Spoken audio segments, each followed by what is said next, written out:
Good evening, everyone, and welcome to another edition of X's and O's, brought to you by Herd and Horns. And today we're talking about the NFL free agency period. It's been a crazy year with a lot of quarterbacks moving around, which is really shaping the league. And we're going to start by talking about the very first one. I'm Jay Lenander. This is Eric Bunnell.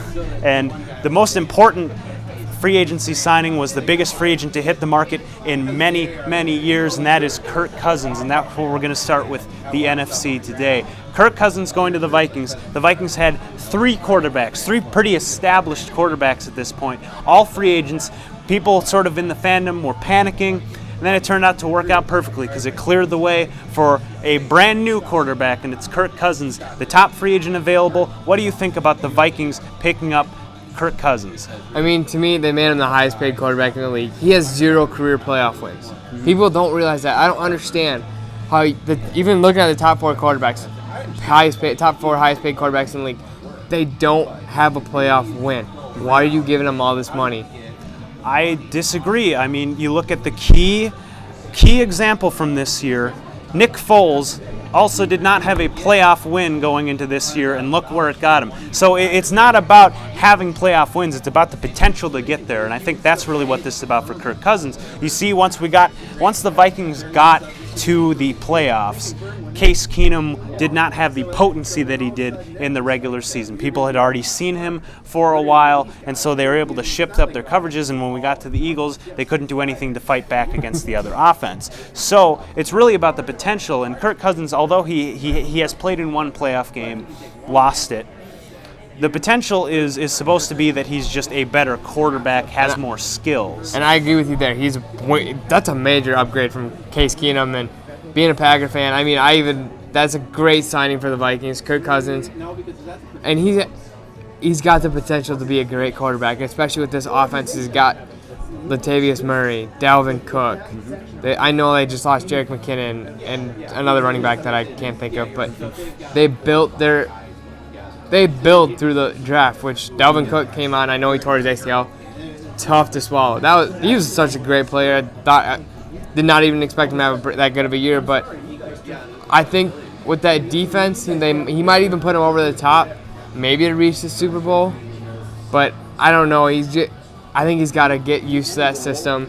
He's got plenty of good wide receivers in Adam Thielen, he came out and had a monster year, got rewarded for it. Last offseason signed a 3-year contract for $9 million, I believe. But I don't know how well he's going to fare, especially, I know they play in a dome, so that'll help him. Warm weather, you can play in just sleeves. But I don't know. I think the Vikings are going to be dangerous, but who knows? He's got to prove himself in the playoffs. Well, you look at this Vikings offense, it's clearly going to be dangerous. They've still got some holes to patch up on the offensive line. But another one of maybe the top 5, top 10 players within NFL free agency was Sheldon Richardson, who the Vikings were also able to bring in to fill another gap. Sharif Floyd had gotten hurt. Tom Johnson and Shamar Steffens were both free agents as well, and they decided to pipe even some more money into a position where it's sort of iffy if it was really a big need. It was definitely something they were going to have to address, but they come in and say, okay, we're just going to sign another one of the top free agents in Sheldon Richardson.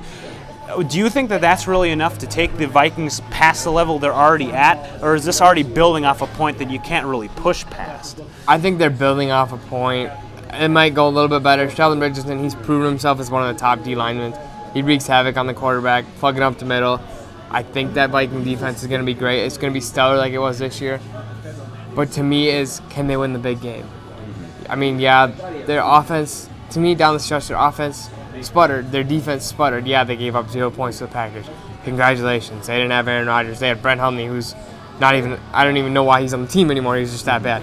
Now the Packers got Deshaun Kaiser. More on that a little bit later. But I think that defense is going to go up a notch. I think they're going to be contending, but it's yet to be seen. They have to prove themselves yet again. They have a good cornerback in Trey Waynes, Sendejo, Harrison Smith, Anthony Barr, great linebacker. But I think they're going to have to add some key pieces in the draft, and I just don't know what that's going to be. And another key portion of the NFC that we have to talk about is the dispersal of the Seattle Seahawks defense. And it actually went to almost only NFC teams. You see, well, not even just the defense, but the Seattle Seahawks in total. You see Jimmy Graham going to your Green Bay Packers. You see Richard Sherman going to the up-and-coming 49ers. And you see Michael Bennett going to the Super Bowl champion Philadelphia Eagles. What do all of these very, very good veteran players moving across the NFC really do to change the picture and maybe confront the Vikings in the big picture of the NFC? I think Michael Bennett, he's just going to wreak havoc for the Eagles on that D-line. That Eagles D is going to be so tenacious this coming year with Ronald Darby coming back. And they have basically everybody coming back. And then they're going to add pieces to the draft. And then they have the undrafted rookies and players that they drafted last year. I think they're going to gel. I think it's going to be a lot better. Carson Wentz will come back from a torn ACL. Can you imagine how good that Eagles team is going to be? And that Richard Sherman going to the 49ers, I think it's going to help that team out that much better. They rank near the bottom of the league in defense and touchdowns allowed through the air, passing yards through the air, completion percentage, and interceptions. I think they go up. And then Jimmy Graham going to the Packers. The Packers needed a tight end like that. They needed somebody to solidify themselves. His tight end, Martellus Bennett, he didn't work out. Lance Kendricks, he kind of worked. He yet to be proven. I haven't seen enough of him with Aaron Rodgers. I know he worked out pretty well with the Rams. But, yeah, the Seattle Seahawks are just falling apart. And then Richard Sherman, we already mentioned Richard Sherman, but I think the Green Bay Packers, the biggest loss for the Seahawks, the biggest two losses was Michael Bennett and Jimmy Graham, because Jimmy Graham was such an offensive weapon last year. But who knows how it's going to play out in the NFC. It's football. You never know what can happen. We watched the Rams go from 4 wins to 12 wins this year. Yeah, well, it's definitely going to be crazy. We saw a lot of movement in the NFC, but we also saw a lot of movement in the AFC, and we're going to address that when we come back right here on X's and O's, brought to you by Herd and Horns.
Welcome back, everybody. We are here at Herd and Horns. This time, we just got done talking about the NFC, and now it's time to talk about the AFC. And a big AFC contender this year that we could potentially see and is the Cleveland Browns, Jay. They brought in Tyrod Taylor, Demarius Randall, Jarvis Landry, so many key players coming into the Browns organization. What do you like about that team moving forward as they go on to the season? Well, I think the thing I like most about the Cleveland Browns isn't exactly what we're talking about here, but we'll probably talk about it at a later date, and that's the fact that they have the pick 1 and the pick 4 in the NFL draft. In addition to all of these moves they've made, honestly, the Cleveland Browns, as much as it's weird to say, could be looking at a wild card push this year.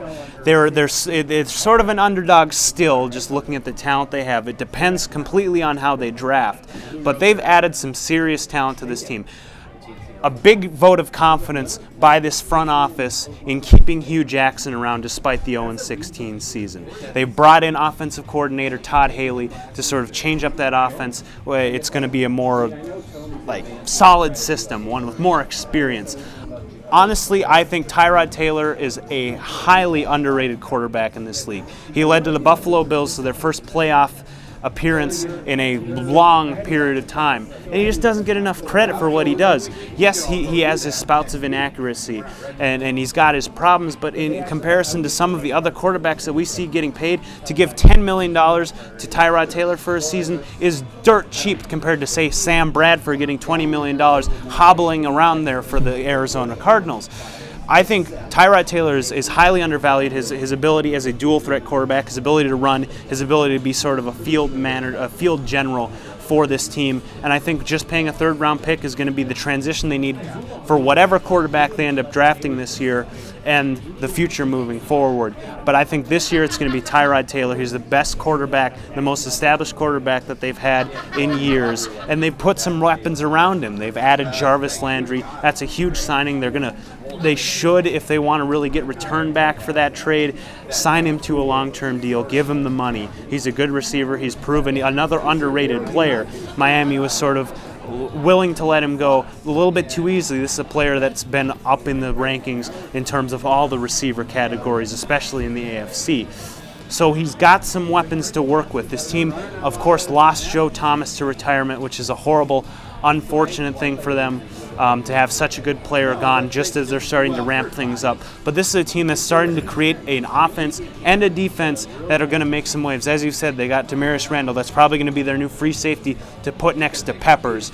And they've got last year's first overall pick, who a lot of people are forgetting about, a lot of people sleeping on, Myles Garrett, who's going to be as dangerous as ever. They got Jamie Collins. They've slowly been building a team that is actually pretty scary on paper once they start getting the first pick in there, the fourth pick in there. All the draft picks they've got from being so bad from over the years, they're going to start finally making some waves. And they're in a division where the Steelers are starting to lose things. Roethlisberger keeps getting older. They've got internal turmoil with Le'Veon Bell. They keep franchise tagging him.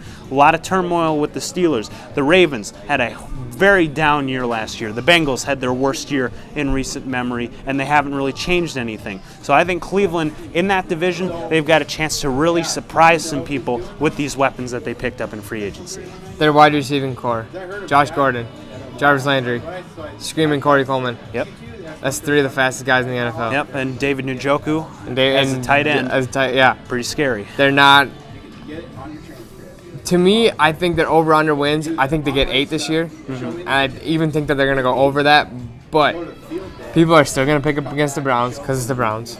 Yeah. But even if you get 6 wins this year for the Browns, I think that's a successful year, especially in that division of the AFC North where the Ravens just lost Danny Woodhead retired, one of the greatest kind of a scat back in the NFL that the NFL's ever seen. But I think the Browns can get 8 wins and maybe, like you said, you mentioned it, I think they can contend for that wild card, that 6th seed. With Tyrod, I think they needed a veteran quarterback to come in there because Joe Thomas retiring, that's a big blow. Iron Man, over 10,000 consecutive snaps until he tore something in his elbow or something. I don't know what he did. He tore something, and then we blocked for like 21 quarterbacks.